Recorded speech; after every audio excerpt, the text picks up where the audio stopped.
হত্যা নির্যাতন চালিয়ে কোটা ইস্যুতে ছাত্র জনতার আন্দোলন কিছুদিনের জন্য থামিয়ে দেয়া গেলেও তা শেষ হয়ে যাবে না বলে মনে করছেন বিএনপি মহাসচিব মির্জা ফখরুল ইসলাম আলমগীর। চেয়ারপারসনের গুলশান কার্যালয়ে সংবাদ সম্মেলনে তিনি কারফিউ ও সেনা প্রত্যাহার, গণগ্রেফতার বন্ধ করে রাজনৈতিকভাবে সংকট সমাধানের সরকারের প্রতি আহ্বান জানান। রিপোর্ট মইনুল আহসানের। কোটা আন্দোলনকে কেন্দ্র করে গেল কয়েকদিনে বিএনপি নীতি নির্ধারক থেকে তৃণমূলের ২,০০০-এর বেশি নেতাকর্মীকে আইনশৃঙ্খলা বাহিনী আটক করেছে বলে অভিযোগ করেন মির্জা ফখরুল ইসলাম আলমগীর। সংবাদ সম্মেলনে বিএনপি মহাসচিব বলেন, দমন নির্যাতন চালিয়ে আপাতত আন্দোলন কিছুটা থামানো গেলেও মানুষ আবারও রাজপথে নামবে। বাচ্চা ছেলে ১৫ বছর বয়স, ১৬ বছর বয়স, সে তার মায়ের কাছ থেকে বেরিয়ে চলে আসছে যে না আমি যাব।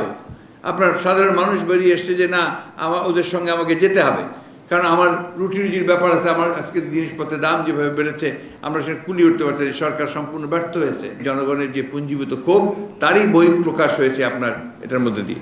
হ্যাঁ, সাময়িকভাবে তারা সেটাকে সেনাবাহিনী নামিয়ে দমন পীড়ন করে তারা এটাকে হয়তো থামিয়ে দিতে পারে, কিন্তু এটা যদি রাজনৈতিক সমাধান না করে তাহলে কিন্তু এটা কখনোই সেই সমাধান হবে না।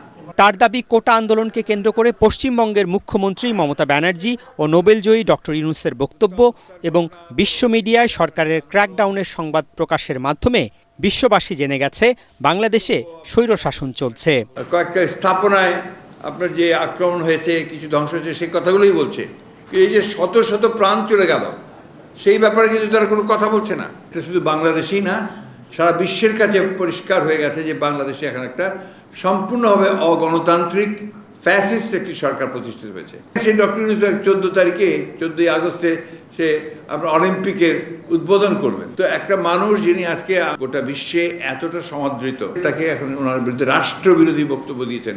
সত্য কথা বললেই রাষ্ট্রবিরোধী হয়ে যায়। মির্জা ফখরুল বলেন, সরকার পরিকল্পিতভাবে সহিংসতা ঘটিয়ে বিএনপির উপর দায় চাপিয়ে নেতাকর্মীদের গণগ্রেফতার করছে। 40 বছর ইতিহাসে নাই যে বিএনপি কোনো রাষ্ট্রীয় স্থাপনার উপর আক্রমণ করেছে। বৈষম্য বিরোধী ছাত্র আন্দোলনের 4 দফা দাবির সাথে একাত্মতা প্রকাশ করেন তিনি। মইনুল আহসান, এটিএন বাংলা, ঢাকা।